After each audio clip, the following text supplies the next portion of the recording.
ন্যায়পরায়ণ, সৎ ও নিষ্ঠাবান বরিশালের গৌরনদী উপজেলা সহকারী কমিশনার ভূমি মোহাম্মদ রাজীব হোসেনকে পদজনিত বিদায় সংবর্ধনা দেওয়া হয়েছে। জেলা প্রশাসক, উপজেলা প্রশাসন, অফিসার্স ক্লাব, সাংবাদিক সংগঠন সহ বিভিন্ন রাজনৈতিক, সামাজিক, ছাত্র সমাজ থেকে শুরু করে সর্বস্তরের সাধারণ মানুষের ভালোবাসায় সিক্ত হয়েছেন বিদায়ী সহকারী কমিশনার ভূমি রাজীব হোসেন। মাত্র ১১ মাস গৌরনদীতে কর্মরত থাকা অবস্থায় রাজীব হোসেন শুধু ভূমি সেবাতেই নিজেকে আটকে রাখেননি। এক্সিকিউটিভ ম্যাজিস্ট্রেট হিসেবে তিনি মাদকের বিরুদ্ধে জিহাদ ঘোষণা করে ব্যাপক সফলতা দেখিয়েছেন। অসাধু ক্লিনিক ও ডায়াগনস্টিক ব্যবসায়ীদের কাছে সহকারী কমিশনার ও এক্সিকিউটিভ ম্যাজিস্ট্রেট রাজীব হোসেন ছিলেন মূর্তিমান আতঙ্ক। গৌরনদীতে সর্বপ্রথম একদিনে নামজারি সেবা দিয়ে তিনি ব্যাপক সুনাম কুড়িয়েছেন। ১,১৭০ টাকার বিনিময়ে মাত্র ৭ মাসে তিনি ৭,০০০ নামজারি করেছেন।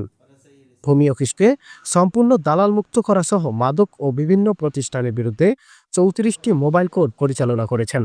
স্বাধীনতার পরবর্তী সময়ে সর্বপ্রথম তিনি সরকারি দখলকৃত বিপুল পরিমাণ জমি উদ্ধার করে বরিশাল বিভাগ জুড়ে ব্যাপক আলোড়ন সৃষ্টি করেছেন।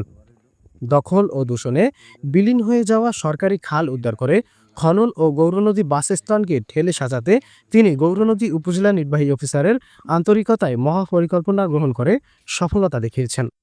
নানা গুণের অধিকারী উপজেলা সহকারী কমিশনার ও এক্সিকিউটিভ ম্যাজিস্ট্রেট রাজীব হোসেনের বদলিজনিত বিদায় অনুষ্ঠানে সকল শ্রেণী পেশার মানুষের ভালোবাসা কর্মজীবনের সার্থকতা বলে দাবি করেছেন বিদায়ী উপজেলা সহকারী কমিশনার মোহাম্মদ রাজীব হোসেন। হাসান মাহমুদের প্রতিবেদনে আরিফিন রিয়াদ, স্মার্ট সংবাদ, নিউজ ডেস্ক। আমি একটা জিনিসের চেষ্টা করেছি,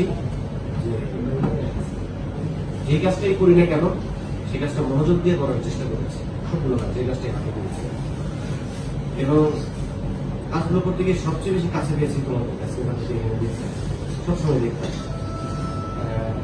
বিভিন্ন সময় তোমরা অনেকের কাছে অনেক কিছু শুনেছো, ছাত্র তোমাদেরকে খাটাচ্ছে, এই সেই, এগুলো আমাদের গানে আসে সবকিছু। কিন্তু আমি ওই একটা কথাই এখনো বলি যে এই গৌরনদীতে যা কিছু করছি তোমাদেরকে দিয়ে করাচ্ছি, কোনো কিছু তো আমি নিয়ে যাবো না।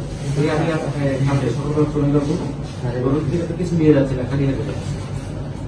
ভূমি সেবায় যে সমস্যাগুলো ছিল সমস্যাগুলো অ্যাড্রেস করার চেষ্টা করেছি। আমার মনে হয় যে গত 11 মাসে প্রায় আমি ৭,০০০-এর মতো নামজারি করেছি।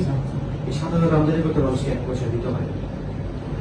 তারপরও যে শতভাগ নির্মূল করা আসলে সম্ভব না। সম্ভবটা হচ্ছে ভূমির ইতিহাসটা তো একদিনের না, অনেক অনেক বছর, ২৫০ বছর ইতিহাস।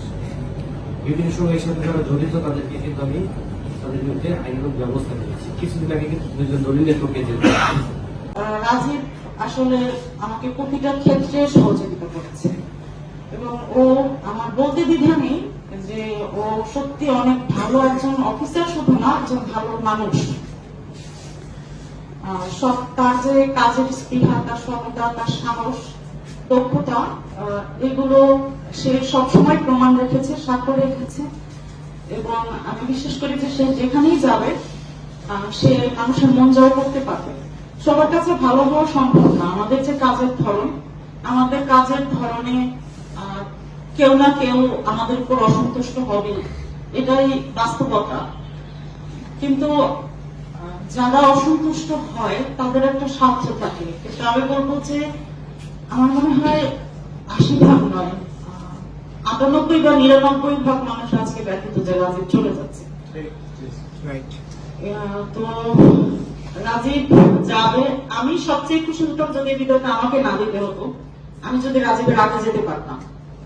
কিন্তু যেহেতু চাকরির নিয়ম, রাজীবের অনেকদিন হয়ে গেছে, রাজীবের ফ্যামিলিগত ইস্যু আছে, তাছাড়াও নিজের বিভাগ ঢাকাও অনেকদিন থেকে চেষ্টা করছে ঢাকা বিভাগে চলে যাওয়ার এবং ও সেটা আমার সাথে শেয়ারও করেছে। শুধুমাত্র ওর ফ্যামিলির কথা, ওর ক্যারিয়ারের কথা চিন্তা করে হয়তো সেই অতটা স্বার্থপর আমি হতে পারিনি যে আমি ওকে বলবো যে রাজীব তুমি যেও না, থাকো।